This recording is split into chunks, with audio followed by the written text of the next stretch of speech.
Es imposible que estemos tranquilos en la Vuelta a España.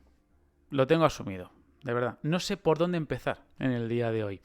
Han pasado tantas cosas que guionizarlo todo creo que es una quimera.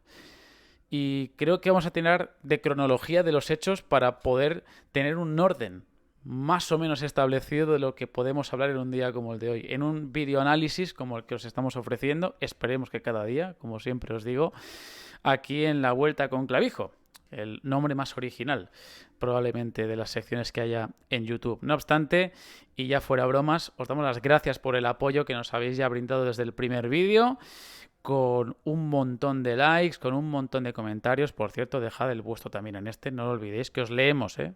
Os leemos todos los días y con todas las opiniones. Además, el formato os ha gustado mucho, así que dejad también aquí el like, la suscripción y a partir de ahí disfrutad de este vídeo porque se viene chicha de la buena.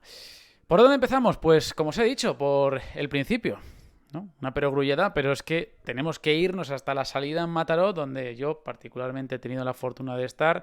Fortuna en lo que respecta a poder figurar ahí. Otra cosa es pues la lluvia que ha caído, que eso lo han tenido que sufrir todos, hasta los corredores y también los aficionados, que ha habido unos cuantos, a pesar de la tormenta que estaba cayendo. Pero para los que no lo hayan visto, se ha tomado la determinación de tomar tiempos a 9 kilómetros del final debido a las previsiones que había a última hora de la tarde, o última hora, mejor dicho, a primera hora de la tarde, a las 5, que es cuando llegaba la etapa, en Montjuïc, y viendo también cómo estaba el comienzo en Mataró. De verdad que había, no sé cuántos litros podría haber por metro cuadrado, pero había ríos, literalmente, en el puerto marítimo de Mataró. Y eso creo que de algún modo, unido a los truenos y a los relámpagos que acompañaban al inicio de la etapa, ha iniciado una especie de reclamación o petición de los corredores cuando aproximadamente quedaba una hora para la salida. Se ha tomado la decisión de marcar los tiempos inicialmente, tomar los tiempos inicialmente en lo alto del castillo del Montjuïc y luego mantener las bonificaciones ahí arriba y también en meta, pero, insisto, tomando los tiempos a 3,6 kilómetros del final. Ha sido en ese instante, o poco después, cuando se ha producido la imagen que hemos subido nosotros a Twitter y que, por fortuna, pues mira, la tenacidad y el saber esperar, saber aguantar al momento, nos ha permitido, como lo habéis podido ver, ver el instante en el que Jonas Vingegaard accedía al bus de Movistar para hablar con Enric Mas, para hablar precisamente de otra decisión que tenían que consensuar antes los representantes de cada equipo para trasladársela al sindicato de corredores, a la CPA, y que ésta se lo trasladase a la UCI y también a la organización. Es lo que ha ocurrido. Se ha hablado entre los responsables, insisto, de las escuadras y finalmente se ha llegado a un acuerdo en el que se tomaban los tiempos no a 3,6 sino a 9 kilómetros del final. Y esto es la información. Ahora viene la opinión. Yo inicialmente he dicho en Twitter, lo he manifestado así, que me parecía una decisión acertada. ¿Por qué? Porque había un precedente como el de ayer, en la crono por equipos, que nos guste más, nos guste menos, ya cabreó bastante a los corredores y con toda la razón, no como otras veces donde quizá han sido demasiado laxos con los ciclistas y ayer es cierto que la visibilidad era prácticamente nula, sobre todo para los últimos 4-5 equipos que salieron en la crono. Eso, unido a la peligrosidad por la lluvia que también jarreó de lo lindo ayer, pues yo creo que ha hecho que llegasen a un pacto de caballeros. Un pacto donde el pelotón dice, bueno, yo hago la etapa, ¿vale? No te voy... En ningún momento, por cierto, se ha barruntado la posibilidad de cancelarla, porque lo he visto en medios que ya se empezaba a anticipar que iban a cancelarla. No, en ningún momento se ha hablado de eso, pero sí que han dicho, bueno, vamos a intentar llegar a un acuerdo lógico, teniendo en cuenta que es la primera etapa en línea de una gran vuelta y además viniendo de lo que venimos. Y entonces han dicho, bueno, vamos a plantear esto.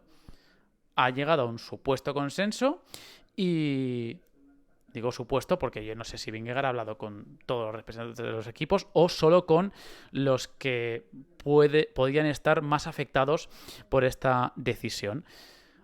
Así ha sido, han tomado esa determinación y la etapa ha quedado, como ya sabéis, con esa neutralización de los últimos 9 kilómetros.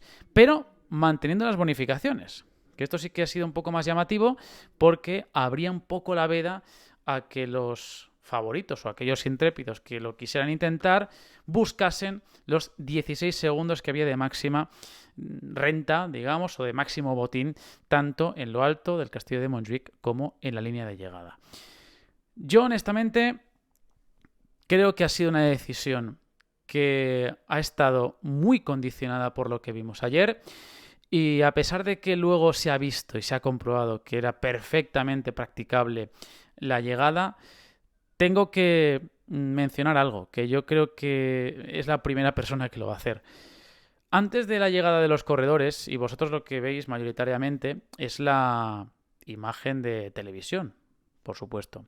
Pero antes de la llegada de los corredores, ha habido un par o tres incluso de relámpagos, de una tormenta que sí que es cierto que no estaba muy lejos, pero tampoco muy cerca, que incluso no sé si podrían estar los organizadores tratando de que se acelerase lo máximo posible para justificar su decisión. Pero es que ha habido un momento de cierta incertidumbre porque ha llovido bastante en línea de meta. Pero luego sí que es cierto que hay que reconocer que era perfectamente practicable el último tramo de carrera. Yo lo que creo que tiene que haber es una reflexión, pero una reflexión de la interpretación del protocolo de condiciones extremas. Y esto ya lo hemos visto en otras carreras como el Tour de Francia, como el Giro de Italia, incluso Gran Camino este año, por cierto. Ahora que hablo de O Gran Camino y de estas carreras que quizá pues no tienen la envergadura que sí que tienen y ostentan las grandes vueltas como Giro, Tour o incluso la Vuelta Ciclista a España, creo que estaría bien, con todo el respeto hacia los organizadores que hacen un trabajo magnífico de estas carreras de menor entidad, pero que a su vez tienen una gran ilusión y sobre todo también unos medios que explotan al máximo para que salga una carrera excelente. Estaría bien que cuando se hiciese referencia a las mismas se tuviese en cuenta precisamente estos aspectos, ¿no? El contexto, el momento en el que se llevan a cabo estos acontecimientos y también el contenido de las etapas que en este caso sufren modificaciones como ha sido la de hoy. Pero bueno, que cada uno habla como quiere, cada uno da su opinión y la mía creo que en este caso tenía cierta lógica después de todo lo que había ocurrido y después de todo lo que habíamos vivido en la etapa del sábado. No obstante, insisto, creo que hace falta reflexionar, creo que esta vorágine nos lleva a pensar en que si hay tantos cambios por los temas meteorológicos debe haber, no sé si una modificación del reglamento o al menos más laxitud a la hora de poder interpretarlo. Pero interpretarlo de verdad, o sea, que haya más margen de maniobra y también más agilidad. Es muy importante. Yo creo que la agilidad en estos casos es crucial porque yo entiendo que el ciclismo es un circo ambulante que precisamente vive de esto, vive de que tanto las ciudades de salida y llegada puedan tener su oportunidad de ver a los corredores y también que llegue el pelotón ciclista a las mismas, pero se necesita una reflexión en ese sentido. Se está trabajando en ello, por lo que ya tengo entendido desde hace ya bastantes meses, pero llegan estas situaciones y al final acaba ocurriendo que lo que era una previsión al final no se cumple y viceversa. Es que ha ocurrido justo lo contrario a lo que pasó ayer en la contrarreloj por equipos, que en este caso pues esperaba una tormenta por la tarde y no ha ocurrido, y se ha decidido cancelar los últimos 9 kilómetros de la etapa en lo que respecta a la lucha por la victoria o la lucha por sacar tiempo a los rivales. Y ayer sí que es cierto que había previsión de lluvia, pero justo cayó la mundial, y aparte lo de la iluminación, eso sí que es injustificable, pues empañó muchísimo el comienzo de la Vuelta Ciclista a España. Pero bueno, que esto ha sido solo el inicio, solo ha sido el comienzo de una etapa que ha tenido un protagonista al final, que ha quedado casi en tercera plana, después de todo lo que ha ido ocurriendo durante el día, que ha sido Andreas Kron, que ha ganado después del ataque en el castillo de Montjuic, y el pobre, pues la verdad que ha acaparado poco protagonismo, pero bueno, que nadie se le quita ya esa victoria con un Lotto Destiny que ya ha justificado su presencia en la Vuelta Ciclista a España, y un Andreas Kron que ya había ganado la Vuelta a Cataluña en 2021 en Calella, y que ahora en su tierra talismán parece ser, pues le ha valido para hacerse con su primera victoria en una gran vuelta. Pero, por cierto, ahora hablaré del líder, de Andrea Piccolo, que también hemos tenido de lo lindo con el tema del orden de llegada y con la toma de tiempos, ¿eh? Ahora voy con ello. Pero siguiendo un poco el orden que os decía, después de esa decisión nos hemos encontrado con sorpresa: las chinchetas. Las chinchetas reforzadas con tacos de plástico, precisamente para que hiciesen su función, con 4 energúmenos, 4 desalmados, que han decidido reivindicar cuestiones políticas absurdamente y sin justificación alguna, boicoteando una carrera, al menos intentándolo. Por fortuna, entre comillas, el ciclismo sí que tiene un núcleo muy fuerte, muy férreo, y han conseguido parte de su propósito, que era hacer que pinchase los corredores, pero en ningún momento que la carrera se frenase. Una lástima, y lo siento mucho de verdad por los ciclistas que han sufrido una caída debido a estos pinchazos. También las averías que han tenido por Renko, Vingegaard, Ayuso, Pelayo Sánchez se ha caído también en plena bajada, y la verdad es que es una pena. Es una pena que todavía, en pleno siglo XXI, haya personas que no sean capaces de juntar 2 neuronas para saber que estás haciendo que la vida de un deportista o de cualquier persona corra peligro. Pero bueno, ojalá que pasen unos cuantos años en la sombra. Sea como sea, esto también ha provocado más malestar en el pelotón, que a aproximadamente unos 30 kilómetros del final ha visto cómo se producía la caída de, entre otros, Primož Roglič, del esloveno, que ha desatado otra de las imágenes del día, la de Jonas Vingegaard pidiendo a grito pelado que se parase el pelotón, que se frenase, en una imagen que he de decir que no me ha gustado nada, porque ya lo hemos visto otras veces, que se abusa en ocasiones del poder de un equipo sobre el resto, que se entienda, el poder virtual, la jerarquía que tiene un equipo dentro del pelotón, para frenar en seco o casi en seco una carrera como esta, y que los daños no vayan a mayores. En este caso, Jonas Vingegaard defendiendo a Primož Roglič para que nadie se escapase del gallinero y para que ningún equipo se le ocurriese la idea más que lícita y más que legítima de tirar para que el esloveno no enganchase. Esto es ciclismo. Las caídas forman parte del juego. Aquí lo de las chinchetas, obviamente, no era ni mucho menos una situación a la que se pudiese recurrir para justificar el gesto de Jonas Vingegaard. Nuevamente lo hemos visto en el pelotón. Pogačar ya lo hizo en un Tour de Francia. Tony Martin también en aquella famosa imagen en Niza, en mitad del diluvio. Y creo que esto es algo que también se tiene que tener muy en cuenta y hablar internamente para que la imagen en sí no quede empañada de este modo y que no haya un abuso de poder en el pelotón. No me ha gustado nada. Y creo que hoy sí que es más que reprochable el gesto que ha hecho Jonas Vingegaard, ejerciendo ese abuso de poder con respecto a otras escuadras que, pues quizá legítimamente, querían tirar para dejar a Roglič atrás. Porque, insisto, esta caída en concreto no se ha producido por las chinchetas dichosas. Pero bueno, y todo esto, como digo, desluciendo un día en el que ha ganado Andreas Kron y en el que se ha colocado como líder Andrea Piccolo. Y lo que ha tardado también en darse cuenta y en no darse cuenta, sino en que le notificasen que era el nuevo líder de la carrera. Porque, por cierto, hablando del gesto de Jonas Vingegaard, no he visto a nadie que solicitase parar el pelotón cuando Lorenzo Milesi, el líder, se ha ido al suelo. Que por cierto se ha hecho bastante daño, pero ya he visto que era imposible llegar al pelotón, con tal y como iba ya de lanzado. DSM incluso yo creo que también ha visto que era imposible que enlazase, pero es sorprendente como la vara de medir es distinta, dependiendo del corredor o del apellido que tengas. No obstante, como decía, Andrea Piccolo es el nuevo líder, el ciclista italiano del equipo Education First, que con el lío que ha habido, tomando tiempos a 9 kilómetros de meta, pues no hemos tenido las clasificaciones oficiales hasta pasadas 3 horas y pico del final de la etapa. Y te explicas por qué, o te preguntas por qué, mejor dicho.